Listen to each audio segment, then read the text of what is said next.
Good evening, everyone. Thank you for joining us. My name is Karen Wilkie. I'm the Deputy General Secretary of the Co-operative Party. I'll be your chair for this meeting tonight. Welcome everyone to Cooperation Live, our members meetup on international trade deals.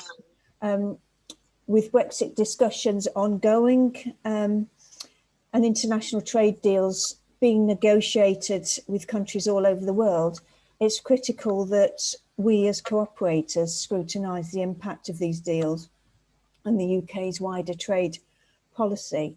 And we're very keen for our members to hear from those who are doing just that scrutiny.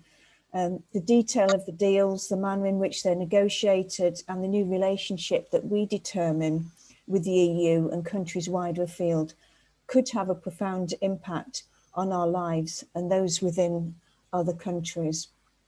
Shortly, you're going to hear from Sir Mark Hendrick MP, International Trade Select Committee member, Bill Esterson MP, Shadow Minister for International Trade, and Rosa Crawford, who is the Trade Policy Officer for the TUC. But before I introduce each of them properly, I just need to share a few technical details in terms of running this meeting via Zoom, which I'm sure many of you have heard many times, but just in case you haven't, I'll just go through them very quickly. Firstly, you need to know that this Zoom is being recorded because many of our members can't access it live. So we will make it available to view via the Co-op Party's YouTube channel. So if you don't want your image to be seen either live or on the recording, please remove yourself from video and go to audio only. To make the content of the call clearer, you've all been muted. So only those who are speaking will be shown on the screen and will have their sound enabled.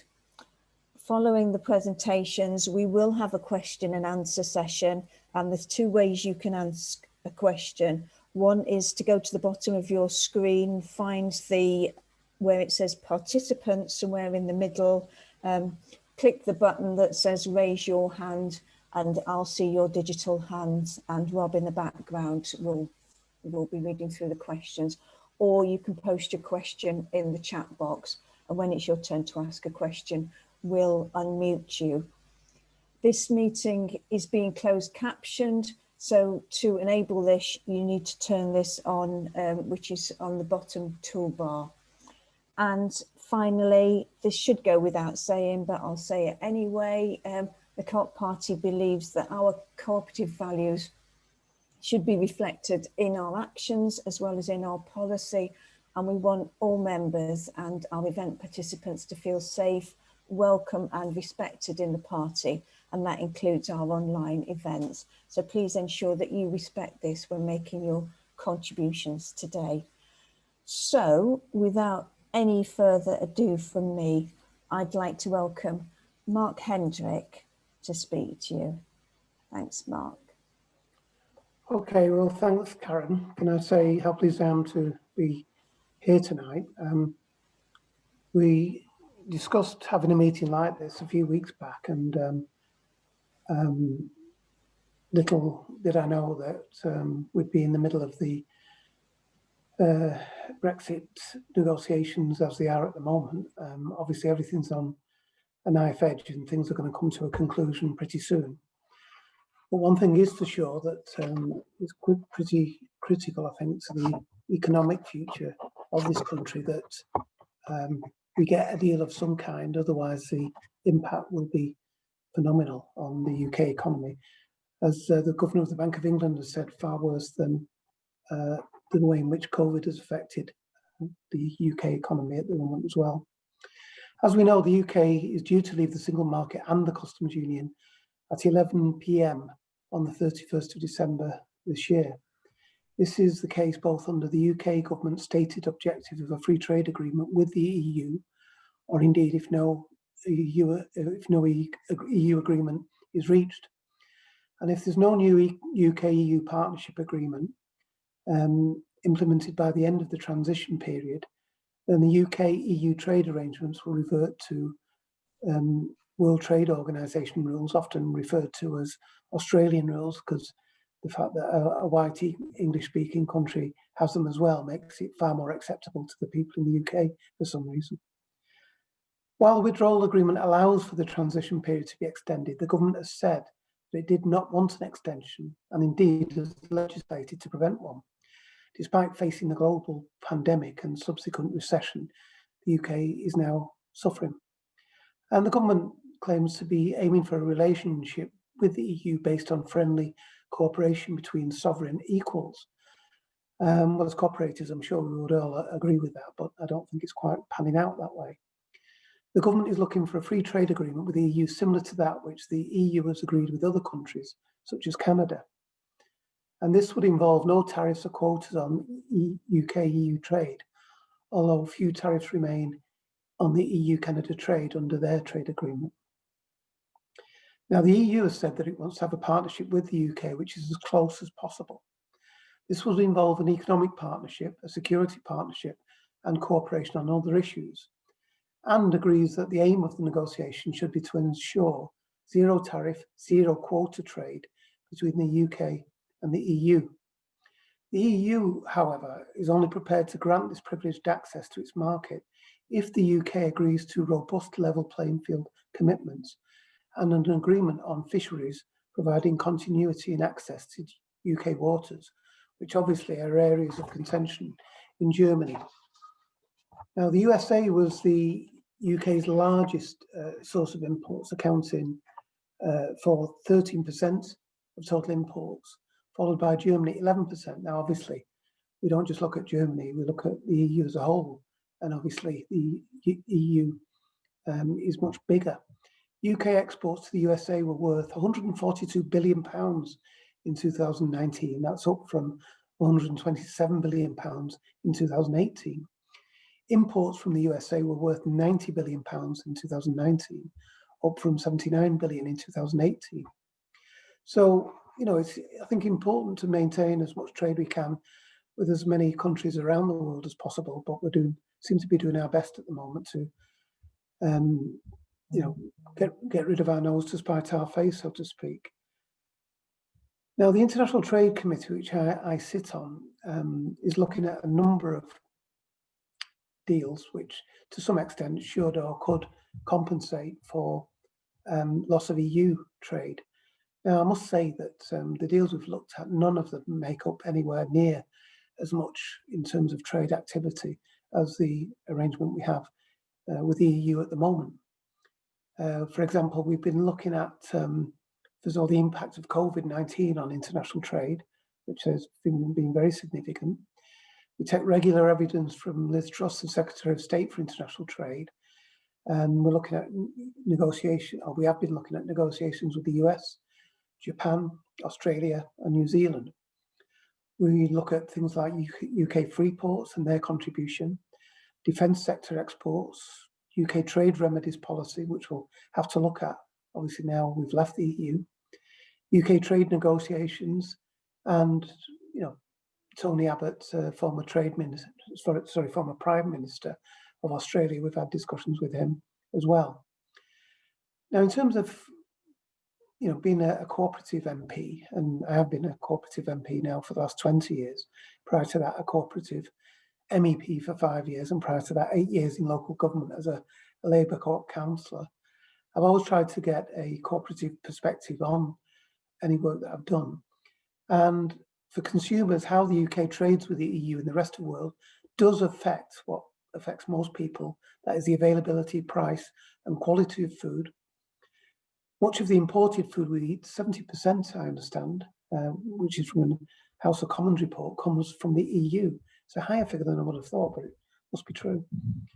And depending on the future of the EU-UK relationship after Brexit, there could be scope for divergence in the standards applied to food production in areas such as food safety and animal welfare. Well, I think Europe has done a lot to raise standards in those areas, and the last thing we want is the UK unilaterally decreasing food standards and animal welfare standards as well. Food security is a growing concern. Population growth, climate change, and the global increase in meat eating are intensifying resource competition between nations. And again, as cooperators, I think it's important that we look particularly at the developing world, and look at how we can decrease some of those dependencies, particularly on things like meat, and actually get a fairer deal for the developing world as well. And food security doesn't just mean supply chains and national challenges related to trade. I think it's also about individual households being able to access and afford the food they need. And this has been an issue, obviously, during the COVID-19 crisis. Now, outside the negotiations with the EU, the UK is moving toward an independent trade policy following Brexit.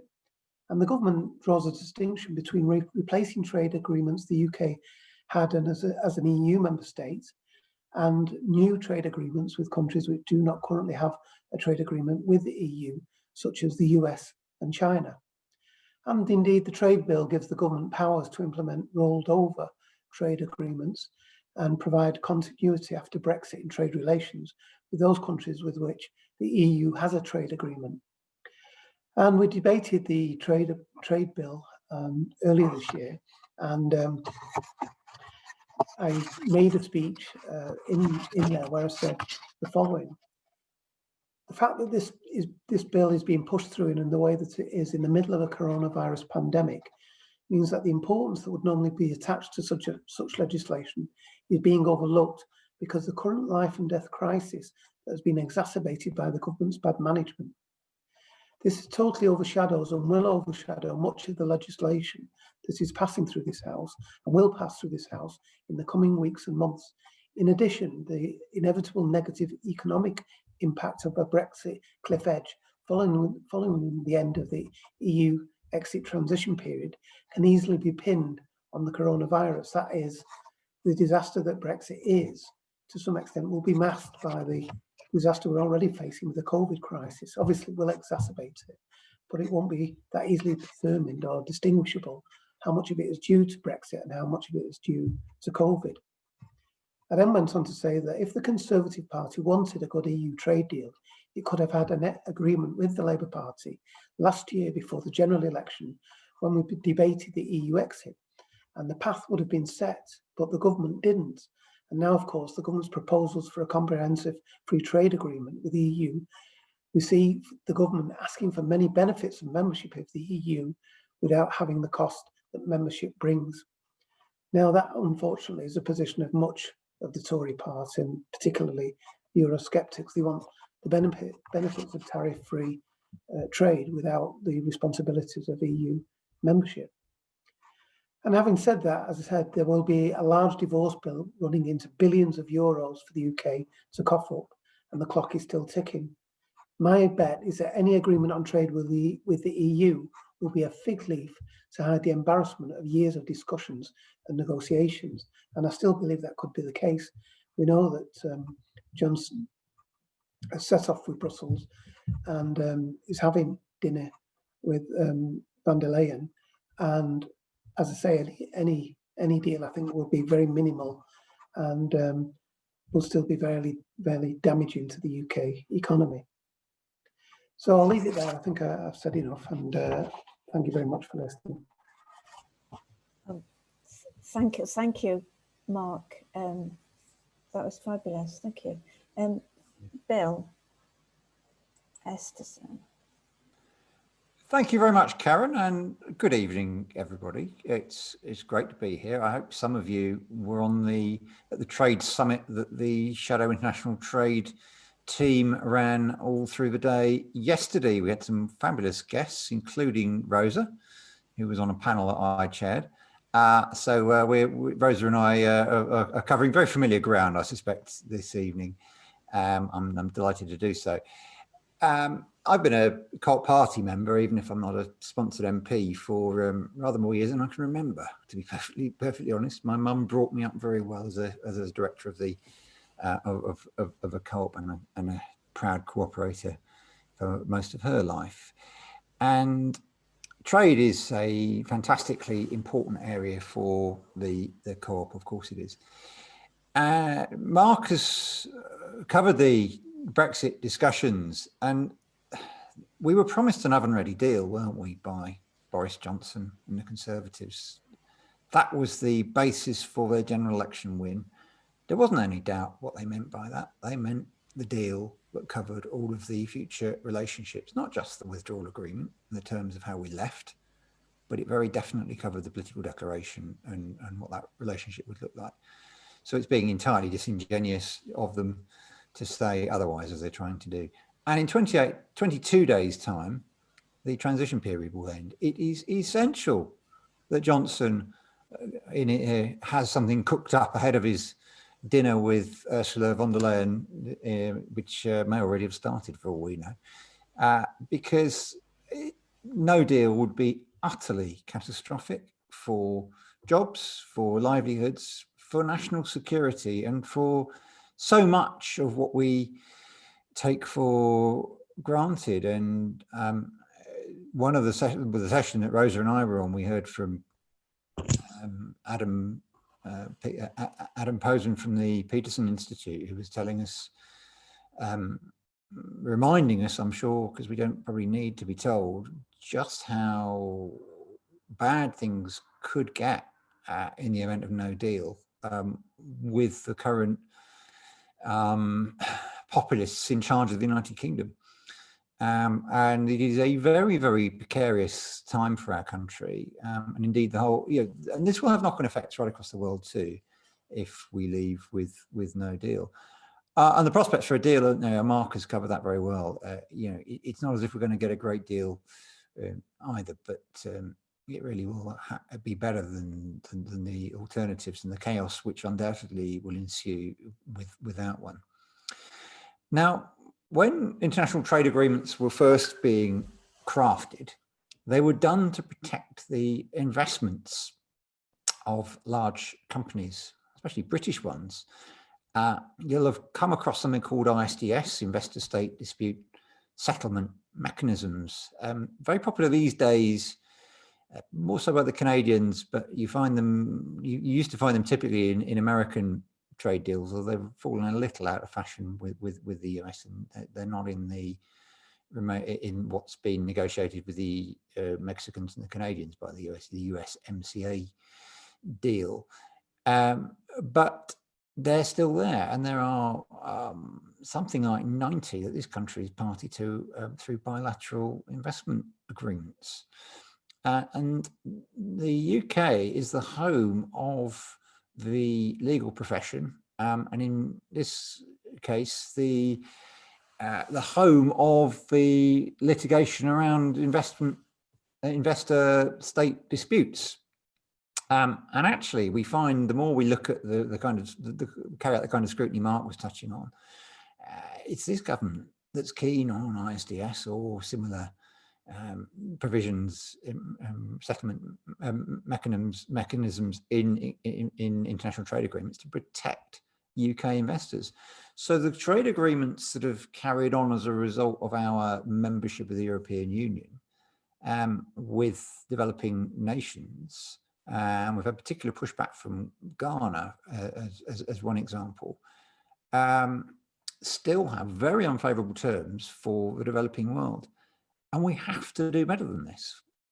As a progressive force in the world, this country and the sister parties of Labour and the Co-op can and do push for something rather better, where trade is a force for good, where trade is used, or trade agreements are used to encourage and support the implementation of sustainable development goals and to help developing nations, rather than look to extract further advantage from unbalanced agreements, as has historically been the case. Although it's interesting to see that, whereas with the Ghana continuity agreement, and it's also interesting to see that Algeria has been very reluctant to re-sign the continuity agreement it has, which is the follow-on from what it has with the EU, and to continue those arrangements in the UK, not least because of the unfavourable nature of those terms. But it was interesting when it came to the agreement with Japan that Mark mentioned, which isn't really a new agreement, it's just got some minor changes from the one we had as members of the EU. We didn't insist on these terms because we were negotiating from a position of weakness. we needed that continuity with Japan more than they needed the agreement with us. And unfortunately, trade agreements and trade in general has tended to be on terms on the basis of who is the stronger party. And that is a system that sadly does carry on today. And if we could only break that system and improve, not just with the Sustainable Development Goals, but more widely, so that we can encourage and support and enforce workers' rights. Something that's completely absent from the way this government has gone around the rollover of the existing agreements with, whether it's, I couldn't translate the Vietnamese because apparently the Vietnam deal has been announced today. But it won't have changed. There won't be any enforcement of workers' rights in Vietnam, certainly not in Colombia, with the worst record for the murder of trade unionists of any country in the world. And certainly not in Egypt on the subject of human rights. And that's where we really need to get into if we want to improve on the way that trade agreements are signed and on the way trade operates as a result of those agreements. Now, the potential for an agreement with the United States has taken up a lot of discussion. The US earlier this year published the Trump administration's negotiating objectives, and they wanted market access to pharmaceuticals and medical instruments. They certainly wanted market access to our agriculture market for vast American farming interests. It remains to be seen exactly what what President-elect Biden will do differently, but we do know he will take a greater interest in workers' rights, and I mean, I'm sure we all very much welcome his commitment to rejoining the Paris Agreement. And he said some very important things previously about the importance of the World Trade Organization, because you'll remember President Trump has refused to allow appointment of judges to the appellant body of the WTO, which has really caused problems in the international rules-based system on which the WTO depends. So if we are looking at what good trade agreements might look like, what progressive trade should look like, having the United States playing a responsible role at the WTO and Paris are very, very important. As I say, it remains to be seen whether they will actually have a different approach to agriculture or the NHS. We would encourage them to have a rather different approach. But I say these things because if we are to improve the way that international trade operates, we need all the big players to be involved. And what I think we really should be doing as we develop trade policy, because this government has no trade policy other than desperately at the last minute trying to push things through, is, yes, I mentioned workers' rights, but how can trade be a force for good on addressing the climate and environmental emergencies? How can it be a force for good in encouraging good practice around the world? How can it be a force for good? Because all of those things, all of those areas are what international trade is really all about. It's how investors are able to influence government policy on the National Health Service.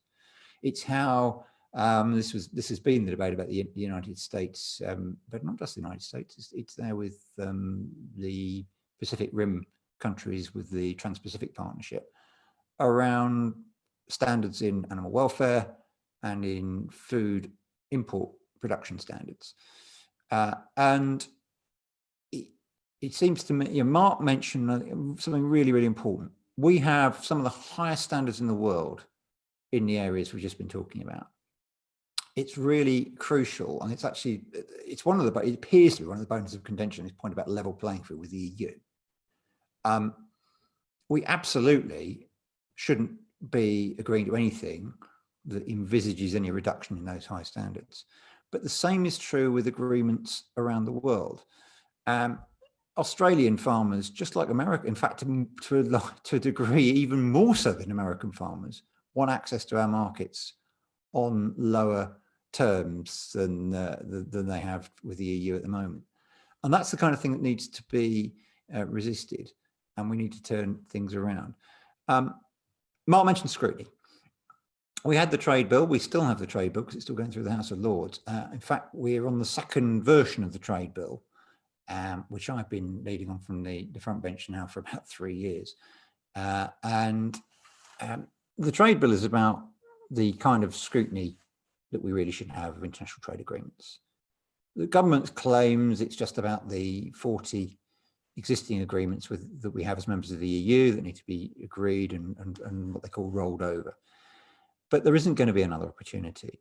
And that scrutiny process is fundamental to how you prevent our public services being undermined. Because of the absence of that scrutiny, we now have an agreement with Japan, and this is where the Japan agreement is worrying. Rosa touched on this yesterday and may want to say more about it. It envisages public services which have already been privatized being prevented from coming back into the public sector. These so-called standstill clauses or ratchet clauses, which envisages more privatization, and negative lists where you have to set out the services that you don't want to be subject to privatization. And that's the kind of thing in trade agreements we have to really watch out for. And that's why scrutiny is so important. So one of the things we tried to do in the trade bill, and the Lords are still trying to do, and I think they passed some amendments to this effect, is to enable Parliament and civil society and the trade unions and business groups to have proper access to trade negotiating objectives, to negotiating texts, something, by the way, that happens in the United States, and then a final vote. In the United States, Congress gets a vote before the agreement has been signed. The only process we have in the UK is what's called the Constitutional Reform and Governance Act 2010. That's a process that was put in place because international trade agreements were at the time a competence of the EU because of our membership of the EU. So we only had a rubber stamping role because we'd been involved through the EU where the scrutiny took place. There's been no replacement of that scrutiny process. Mark will remember this from his time as an MEP. And at the moment, all we have is 21 days during which the government has to lay the final agreement that it has agreed and signed. No prior sight of it, 21 days. If Parliament chooses to object, it can only do it if the government, which controls the order paper in the House of Commons, grants the opposition an opposition day. We haven't had an opposition day debate for the last 4 weeks. So if they tabled one in that time, we wouldn't have had an opportunity to scrutinise it through an opposition day debate. And the only way you can stop it is to vote against it. You can't amend it. And if you stop it, they can just retable it again. And if they really want to, they could deny the opposition an opposition day debate, and there would be no way of stopping it, even if you voted it down once. That is not democratic. It's not scrutiny. Mark set out really well the gaps. I mean, one of the things he didn't mention was the data chapters in the Japan deal. We have no way of knowing exactly how far-reaching they are or whether there are things to worry about, although we suspect there are because of the potential for patient data and other personal data to be shared outside of this country, and for individuals and organisations to be denied the chance to protect their data. But without that scrutiny, there are real concerns. Without the time to, hundreds of pages of these documents, no chance to influence them properly, no chance to look at the negotiating texts as they're being developed. The Americans do it. Why can't we? That's a big argument that we made through the passage of the trade bill and will continue to do so.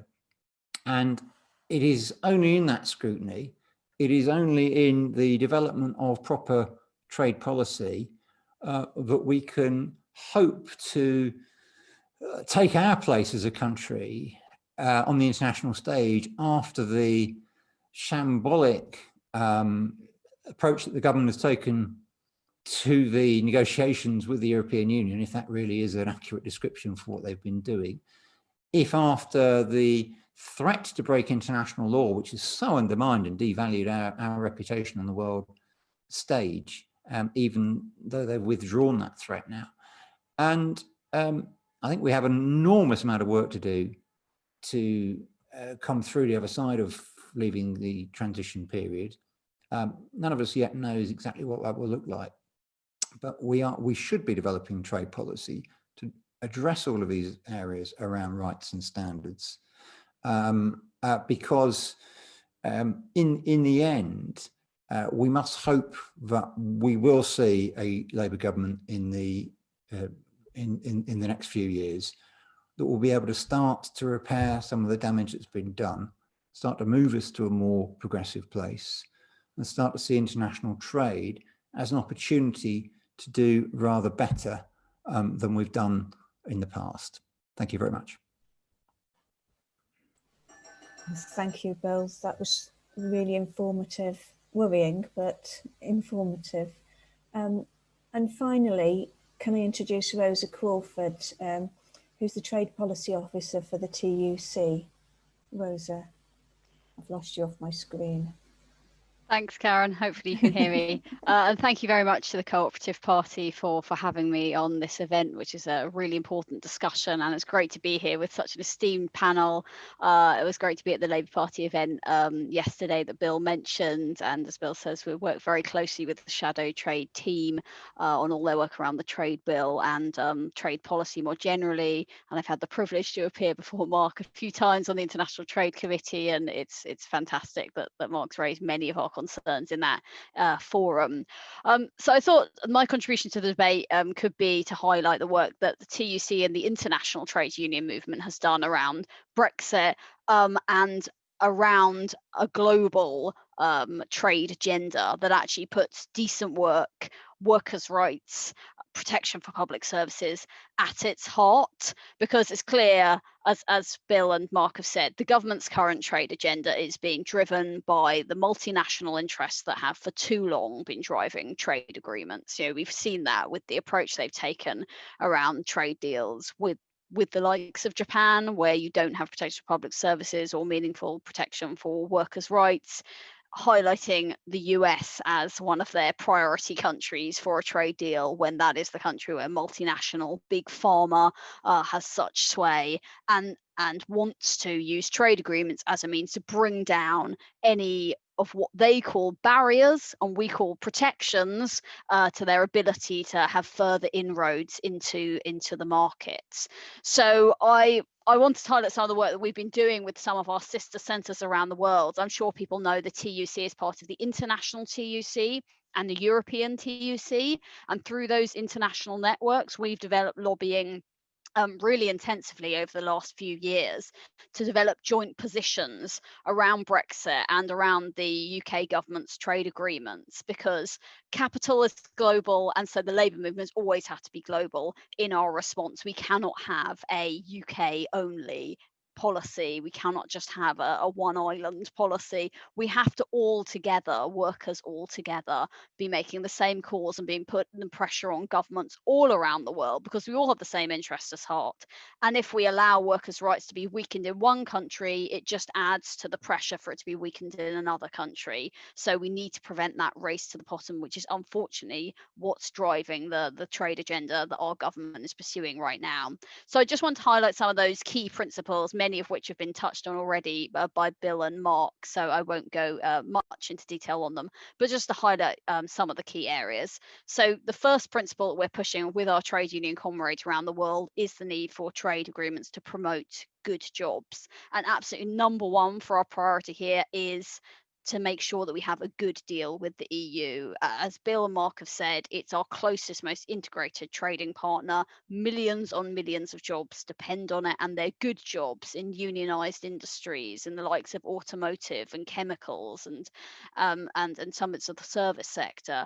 And we need to make sure that we have the most comprehensive agreement possible to protect those. And it's extremely worrying the government continues to take a very reckless approach towards negotiations. We are reaching the crunchiest of crunch points now, and it still looks like the government is not prepared to have the kind of comprehensive agreement we need to protect jobs, and that's extremely worrying. And our trade union partners all around the world have expressed extreme concern about that, not just in the EU, because they know it's really important for UK jobs and investment from global companies in the UK that we get that good deal.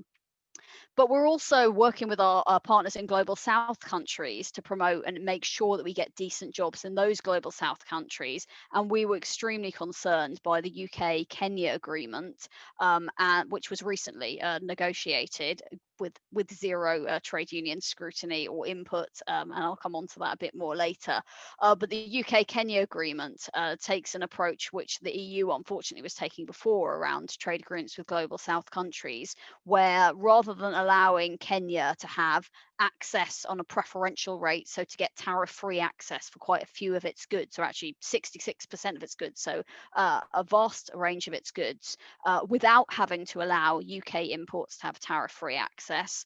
The UK-Kenya agreement will now mean that UK goods are allowed in tariff-free to Kenya, and because of their lower levels of development and infrastructure, that means that UK goods are likely to price out Kenyan goods and mean that many jobs in domestic industries will be lost, and that will mean more workers are thrown into the informal economy. And we know that women are already disproportionately likely to be employed in the informal economy, and if UK goods are allowed to displace Kenyan goods and lead to more workers being thrown into the informal economy, women are the ones that are most likely to suffer. So we were very concerned that the UK government has basically pressured Kenya into signing this agreement on the threat of withdrawing all preferential access to the UK market. And we think actually to promote good jobs, Kenya should just keep getting the access just to the UK market, and this access should be on the condition of upholding ILO standards, which it is at the moment. So the UK has really taken a step backwards. And we're also concerned about the Ghana negotiations that Bill mentions. It's the same thing. The UK government is saying to Ghana, you are going to lose all your tariff-free access to the UK unless you have a bilateral trade deal with us. And we're saying this is just plain old-fashioned blackmail. Between the UK being the kind of the old imperialist power, basically. And so we are working with trade unions in Ghana and with Kenya to express those concerns. We're saying that actually this will lead to a growth in precarious work, which is the opposite of what we need. Trade agreements should be promoting decent work across the world. The second key point, obviously, is around respect for fundamental labour standards, and it's great Bill's already highlighted some of our key asks there in terms of requiring respect for fundamental labour standards as a condition for trade agreements. We should have never had the UK government agreeing to a trade agreement with Colombia while trade unionists are being gunned down with impunity by the government, or a trade agreement with South Korea where trade unionists are being thrown in jail in a large number. They can't protest peacefully. And then, as Bill said, just this week, we've seen a trade agreement with Egypt where trade unionists are facing violent repression almost on a daily basis.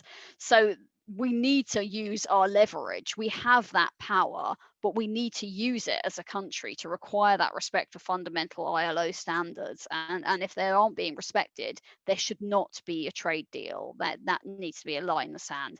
And then when trade deals are agreed, we need to have mechanisms within them to enforce those workers' rights, as Bill's highlighted.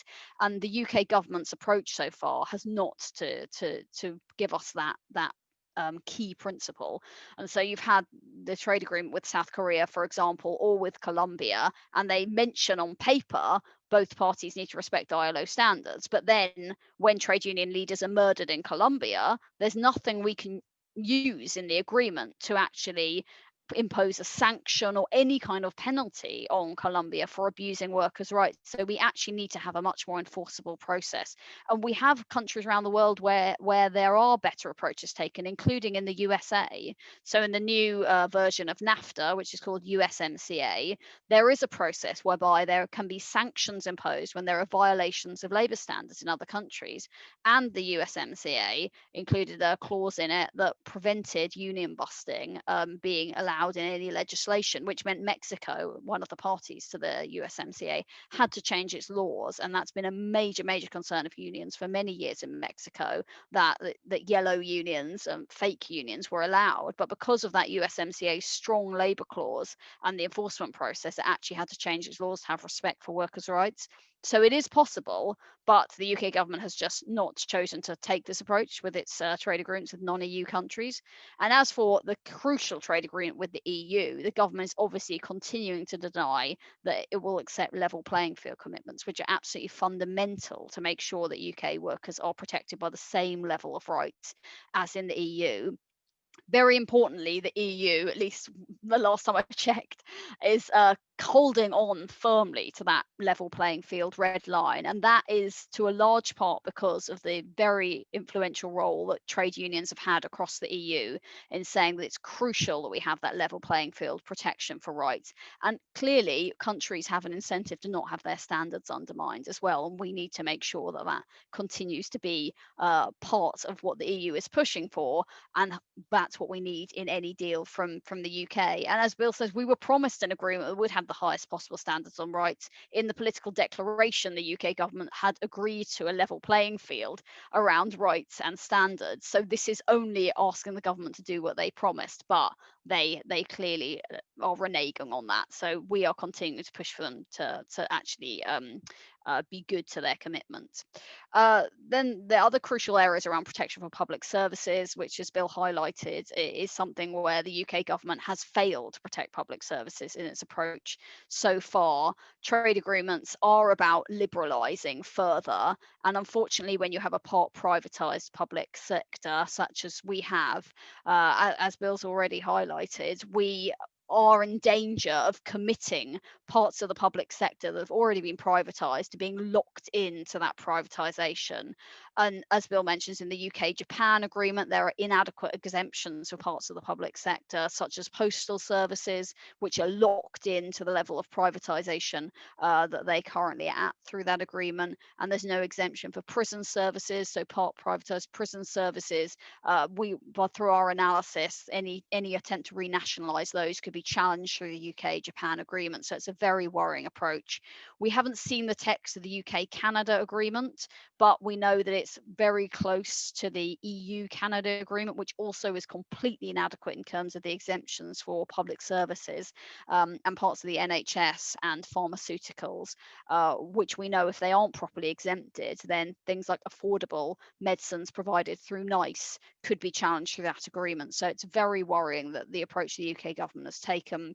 And indeed, as Bill says, the UK government's support for this investor-state dispute settlement, when we were in the EU, they were one of the biggest cheerleaders for the ISDS clauses. So we do worry that that will be added into future trade agreements and then allow foreign investors to sue the UK government for changes like renationalising the public services or how they regulate public services. And that's potentially a real risk if you sign an agreement with the likes of the US. We are waiting to see the approach that President-elect Biden is taking, and we hope that it will be a better approach. But there is a worry that if multinational companies have too much leverage and too much sway, they may pressure for ISDS to be added, and then big multinational companies could use that to sue the UK government. And of course, it doesn't need to just be a trade agreement which involves companies from those countries using ISDS. Companies can go to another country and use ISDS to sue a country. They call this treaty shopping. So Philip Morris went to I think it was Hong Kong to sue Australia for their plain packaging laws on cigarettes. So they just opened up an operation in Hong Kong to sue Australia. So multinational companies move around, and ISDS, wherever wherever it's present can be used against us. So we really need to watch out for that to be in agreements and for it to be completely written out. And only to briefly touch on data, this is an emerging area in trade agreements, but it's an area where if we don't have proper protections for patient data, for example, and for personal data to not be abused, then we can allow for companies to be using it in other territories which have less protection for personal data than we have, to be abusing it, using it for commercial purposes and using it for political purposes potentially. And that can also crucially undermine our public services as well as our personal safety. So just to quickly go into the final key principle for us, which others have touched on as well, is around scrutiny. And it's really, really important that we have the scrutiny in order to achieve those objectives that I've highlighted. And as I've said, trade unions haven't been involved in the negotiations to date. We didn't get to see the text of UK-Japan until it was published. We haven't got to see UK-Canada that was finalised. We didn't get to see UK-Kenya, for example. And that's why these are not taking, these are not including the key principles we need for workers. And the lack of parliamentary scrutiny, as Bill has said, is extremely concerning and means we don't have the proper input that Parliament needs to have as well.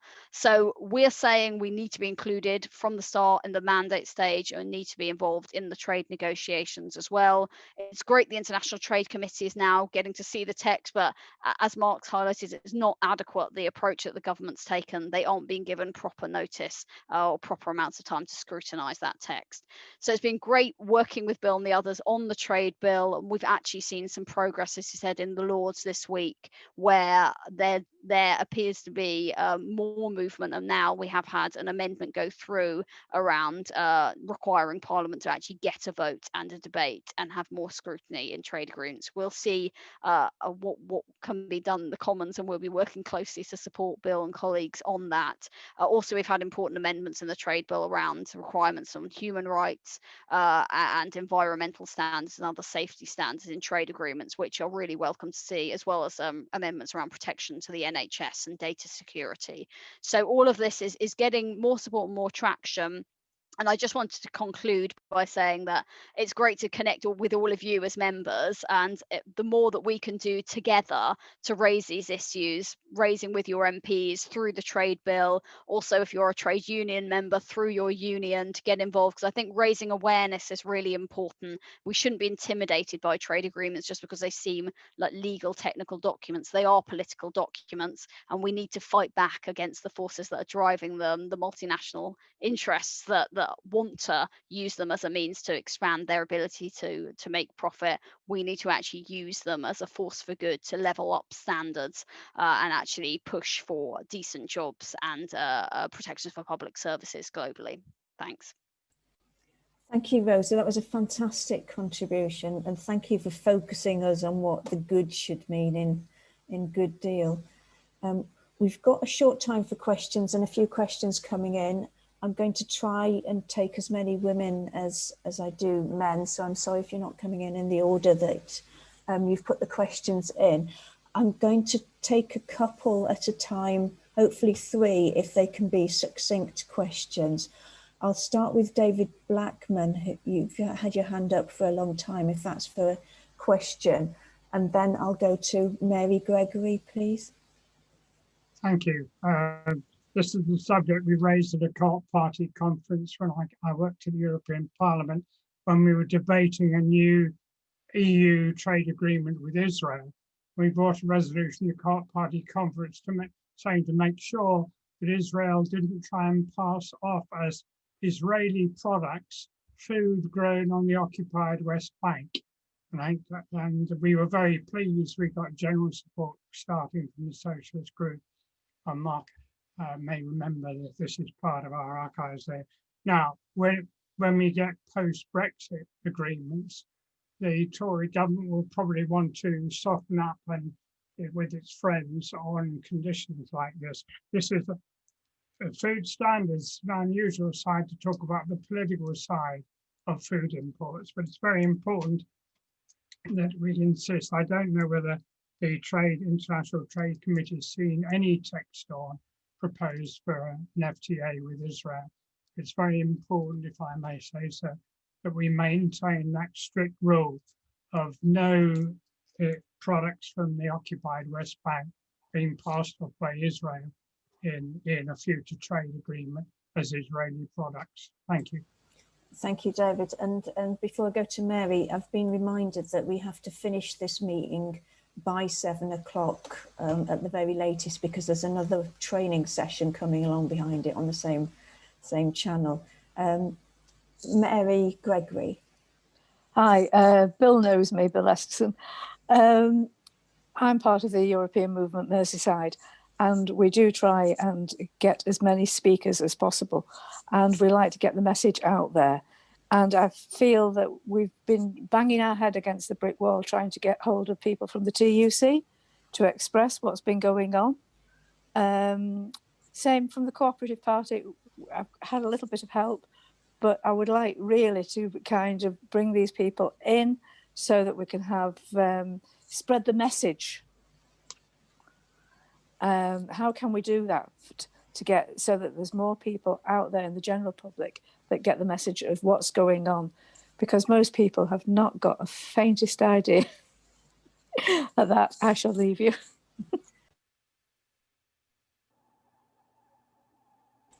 Sorry, I've done the unmuting thing. Does one of the panel want to come back on those two before I take a couple more? Yeah, could I come back on the Israel question?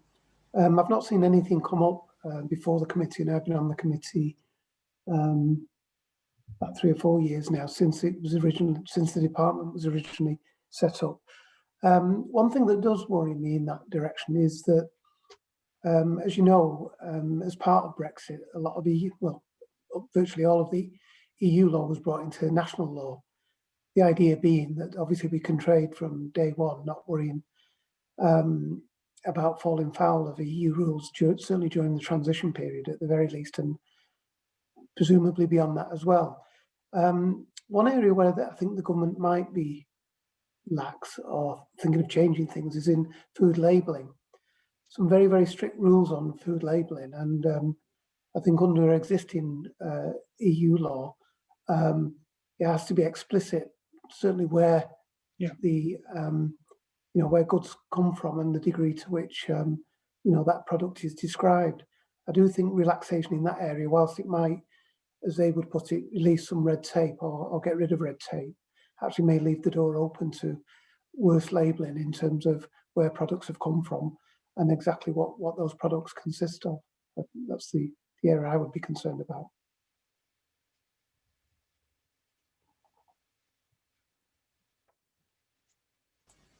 Thank you. Yeah. Sorry, Rosa. Yeah, it's okay to come in quickly. Yeah, so we, as TUC, we've done lots of campaigning about how goods shouldn't be allowed in from the occupied West Bank, but also raising concerns about the issue Mark mentions, that goods are often mislabeled as being Israeli products. And we have a policy against the UK-Israel Association Agreement, which was signed last year, because whilst it contains an exemption for goods from the occupied territories being allowed tariff-free access to the UK, the fact that goods may not be actually accurately labelled as coming from the West Bank means you might be getting goods from the West Bank being given that tariff-free access. So we've said, again, until Israel shows respect for rights for Palestinian people and actually honours international law and addresses the illegal occupations, the UK should not actually have an agreement in place with Israel. So yeah, that's a crucial area for us. And we published a report about 2 weeks ago I can share on our work on Palestine and Israel and trade. Can I say that's very good. Food labelling and laws of origin is very important. We took it up with the societies back then, and I hope we can follow this one again. There's a particular co-op angle here we have to be important with the trade unions. Thank you. Thank you. Sorry, Bill, did you want to come back on this, or shall I ask another question? Sorry, I can't see you on my screen. Yeah, well, only briefly, Karen. We in government we introduced we insisted on labelling, didn't we, for goods from the occupied territories? And I think that stood the test of time. But as both Rosa and Mark have said, the important point is to enforce it and make sure that it's deliverable. Just to say to Mary, it's good to see you, Mary.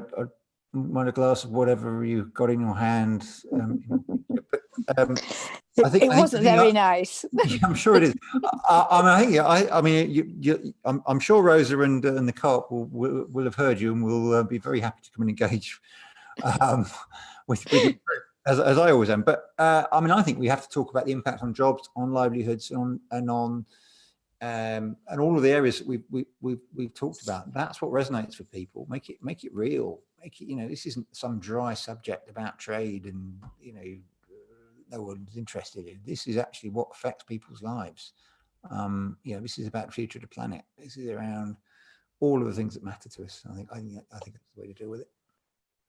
Thanks, Bill. We've got a few seconds left, so I'm going to take one last very quick question and very quick answer. So it's a short question, but it's a hard one. Cynthia Dorelli. Cynthia still there? I can't see Cynthia, but so I'll ask a question from the chat. What are MPs and trade unions doing to ensure that all their members understand how these trade deals work? Shall I do the MPs half of it? Oh, yeah, thank you.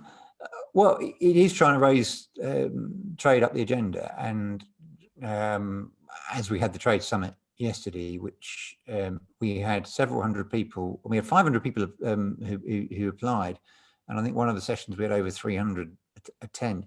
It is continuing to bring to life what the implications are, as I was just saying to Mary, and I think doing more and more events. It's why I'm very keen to engage with whether it's the Co-op Party or with CLPs or with the wider public, and whether it's engaging with trade unions or civil society or business groups. I think that's the way forward. We have to make the case that trade matters, and as I think the example Rosa gives, I meant to say it in my opening remarks, of the way that the Labour chapter in the Mexico